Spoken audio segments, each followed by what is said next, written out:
All the keys are now here, my lord. We are ready to commence. The right of cross-examination by Advocate MNISI was reserved until today. Okay. My heart almost stopped beating. Baloy, stop it with the large sentences. The right of cross-examining. I thought he was going to say MNISI is skipping. MNISI is not going to cross-examine the brigadier. I was like, what? What right of cross-examination? Whoo! Thank goodness. Okay, and then as you notice, it was their seating was Rams, Ngumalo, and then MNISI. I was like, what is going on? What is going on?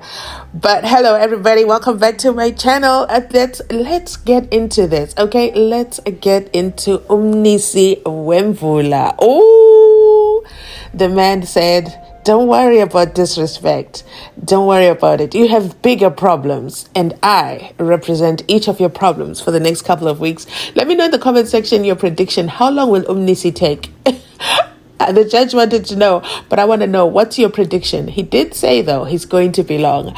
And I think it depends on Gininda. If Gininda continues giving sermons, then it's going to be long. I'm thinking 6 months. At this rate, we only adjourned. But you know what? Let's get into it. Let's break this bit by bit. Okay. Yes, Mr. MNISI. Please the court, my lord. Good morning. Sorry, I didn't hear. My apologies, my lord.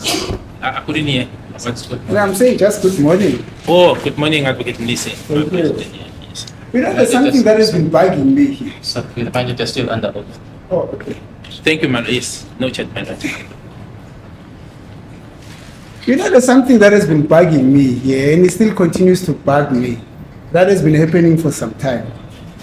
I'm trying to decipher what is the imperative that when a suspect gets arrested by a police, items that are found in his possession are supposed to be seized, and if it's supposed to be put in the cell, those are supposed to be registered in the relevant books at the police station. So there are more than one reasons, my lord. Firstly, if the items are not going to be used as exhibits on the case or utilized as evidence or to obtain further evidence, those items will be seized and then put on what you call SAP 22, which is a prisoner's property register. In other words, it's a property belonging to the prisoner. They've got nothing to do with the case in question or forming part of the exhibit. Now, in that part, as and when the arrested person is released from prison, or he gives a permission to the next of kin or whoever that he mandates to take that item, such item will then be released to that person at the arrested person's directive. So that's the first part. Now, the second one, my lord, relates to when the exhibit or the seized item, the police are of the view that they'll utilize it as evidence, or they want to conduct further investigation on it, in trying to obtain evidence. Now, such item will then be seized still from the arrested person, entered in what you call SAP 13, which is a property register. That is the book that records all seized exhibits with the reference of the case number and obviously the person who sees it and the reasons thereof.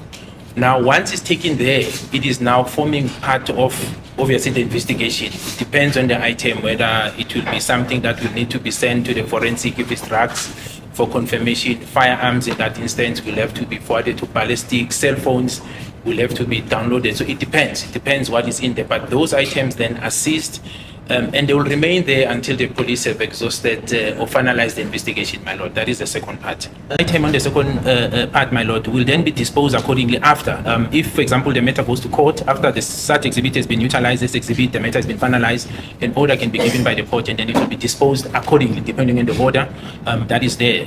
And it also depends on the items, if such item can be kept at the SAP 13. Some perishable items are simply recorded and then stored accordingly. For example, a cash of money, you can't keep it in the SAP 13, so it will obviously be handed back to the relevant authorities, but the chain of evidence will be maintained, my lord.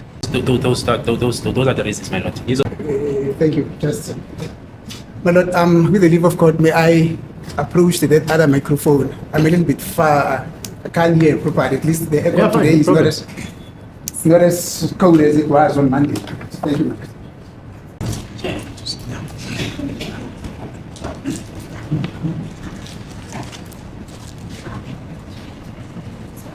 Thank you, Brigati. Would security be one of the considerations? Yes, for example, if you seize a firearm from an arrested person, you can't, moving that person from the point of arrest to the police station, you can't let that person carry the firearm. I mean, there's danger.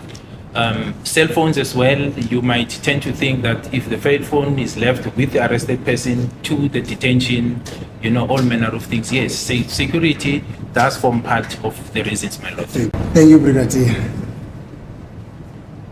Now, according to information that is on record,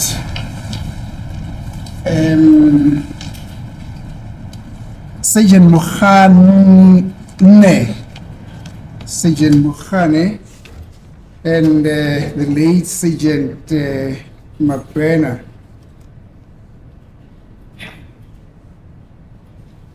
having received information with regard to the complicity of Mr. NTANZI in this case, approached him in June of 2020 at Phuket. On the 16th of June 2020 at Phuket. Do you still remember that? I'm aware, yes, that he was arrested by the two members on the 16th of June 2020, my lord. That is correct. Okay, so finally, Advocate MNISI begins his cross-examination today, and well, the accused were late. I don't know if there's going to be another email sent with regards to that, or maybe that email will go to correctional services, but finally the accused arrived and then a court could start. And it starts with MNISI Wemvula beginning his cross-examination. You hear the chuckle before he says good morning to Geninda. Geninda is on edge. He is nervous. He cannot even hear that the man just said good morning. He was already to strike, okay? I mean, if this was a missile launch, Geninda would have already given the call and there would be no way to call back the missiles. So thank goodness this was just a mere good morning. You also saw, I want to highlight, you also saw the judge as well react to that good morning, like with concern. For me, I'm concerned. Why did Geninda and the judge, why were they so reactional to MNISI? Well, he did chuckle, I'll give that to him, but MNISI's personality, they should know it by now. I mean, we've done so many videos on MNISI, and that is part of his personality. So the judge kind of rolls his eyes and he looks over at Geninda, and finally Geninda responds back and says good morning. But MNISI asks a very simple question. Hey, what do you guys normally do when somebody is arrested? What are the things that you do? Geninda says, whew, okay, it starts nice and easy, at least, and then he goes into a sermon to talk about the SAP 22 and the SAP 13, and he defines the SAP 22. That's the stuff that they take from someone who they're someone who they've arrested. They take their personal belongings and they label it. They put it in a bag. Dun. Okay, Geninda, we got it. And then there's the SAP 13. That is what they use for evidence, and if there's any further investigations that need to happen. And then he goes on, because you already know he loves to explain, and then he says, well, with the exception of perishable items, for example, cash of money. You see, when you talk too much and you don't stop to pause and think, you suddenly say things like money is perishable. I was today years old when I found out that money is a perishable good. Let me know in the comment section if you are aware of that. But then it raises the question of maybe it's perishable in the SAPS in terms of from arrest to SAP 13, the money, so whatever money they confiscate from a suspect, does it actually make its way into the SAP 13 bags? That remains a question for another day. But let me know in the comment section if you knew that money was a perishable item, okay? Cash of money says the Brigadier Gininda. It's not me, okay? He's the one who said cash of money. I'm just saying it like it is, okay? And then from then on, MNISI then says, whew, that was a mouthful. And I loved what MNISI did with this. He says, would security be one of the considerations? Yes. You see, as a South African Police Services member, you would expect security to be high on that list.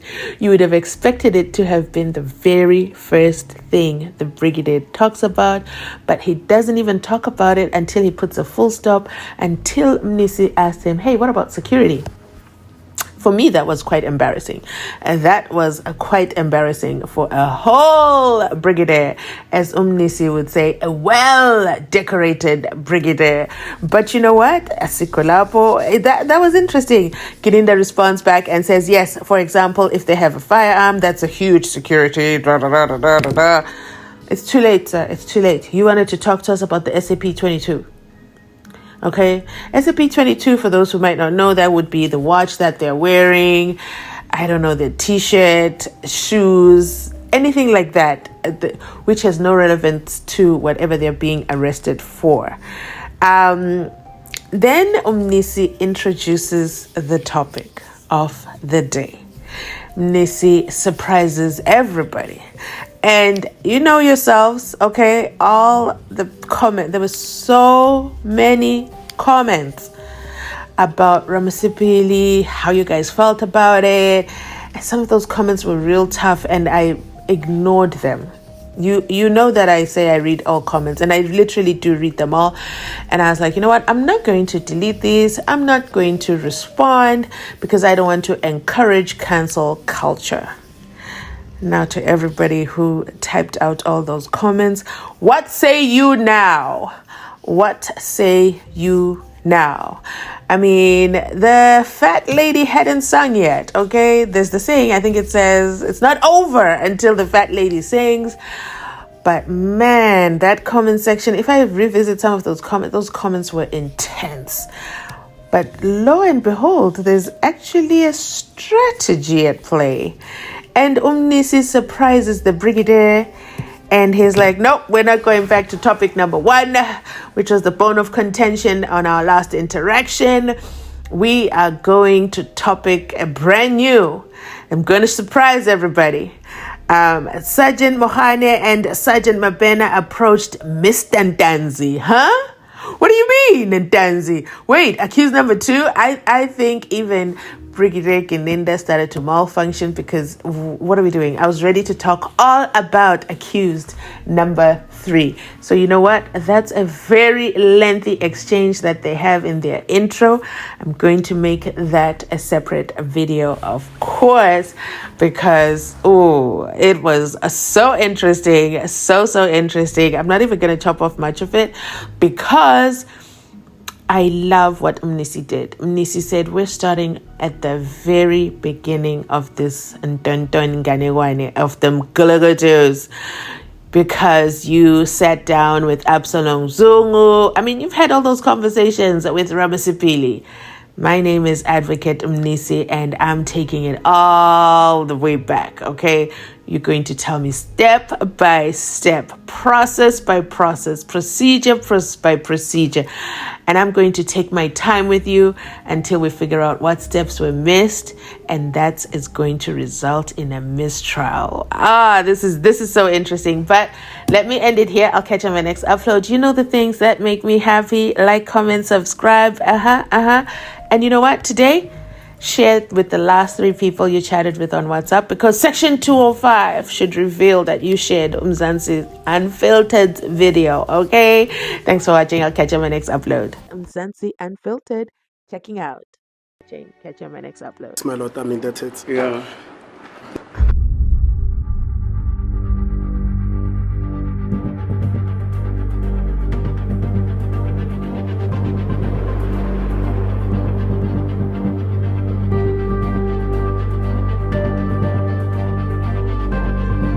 As the court pleases, my lord, I mean, that's it. Yeah. If the grooves don't fit, quit the 5 accused. MNISI has done a fantastic job proving there was no match.